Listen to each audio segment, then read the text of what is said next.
Ikusiko dugu editoriaren bigarren aukera, lausotxearena. Oso erabilgarria izan alda, ikasleekin baldin badaukago bideo bat eta nahi badugu bat ezagertzea, lausotxeko edo difuminatzeko bere aurpegia. Venga, banago beti bezala, nire kanalean eta edukiaren barruan. Sakatuko dut bideo honetan, eta hemen, bideo horretan ez, venga, sakatuko dut honetan. Venga, sakatuko dut bideo honetan, eta hemen badaukat bideo bat, lasotu nahi dut, neska hau, mugitu egingo da pizkatxo bat, eta lausotuko dut. Mugimendu handia egingo du, noski, behar bada, umeek ez dute mugimendu handorik egingo, baina dena den, egingo dugu froga, mugimendu luze bat egiten.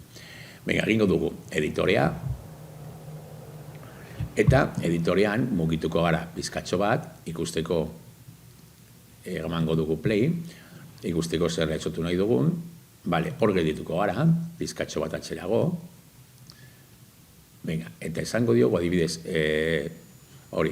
difuminatzeko zati hori, aurpegiarena.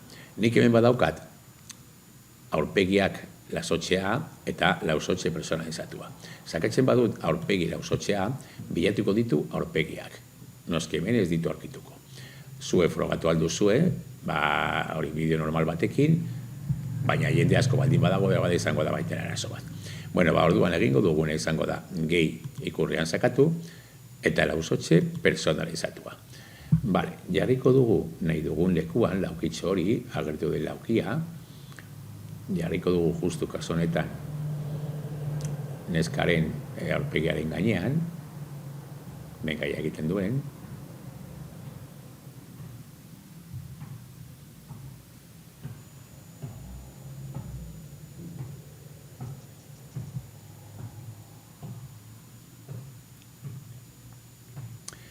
beti arazoren bat, arazoa daudenean, bilatuko dugu bizitza, zer gertatzen ari den. Egingo dugu desegin, hor daukagu berriro laukia, ia orain onartzen duen, eta ez den gelditzen, hor pentsatzen. Orain ez da gelditu pentsatzen, eta hor mantendu egin da. Jarriko diogu gainean, eta orain, noski, denbora lerro honekin, joango gara kokatzen nahi dugun puntuetan.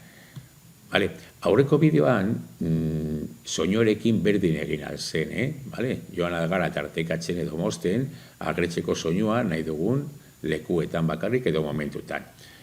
Joango gara baita ere hau mozten pizka bat gehiago, egingo dugu froga bat, eta gero joango gara ikusten nola doan.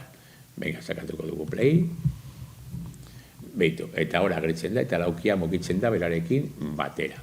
Mantendu aldugu hor denbora osoan, nahi dugun denboran, geldiri badagumean oski, eta orduan, honekin, beti kontrolatuko dugu zein puntutan agertu eta desagertu lausotxearena.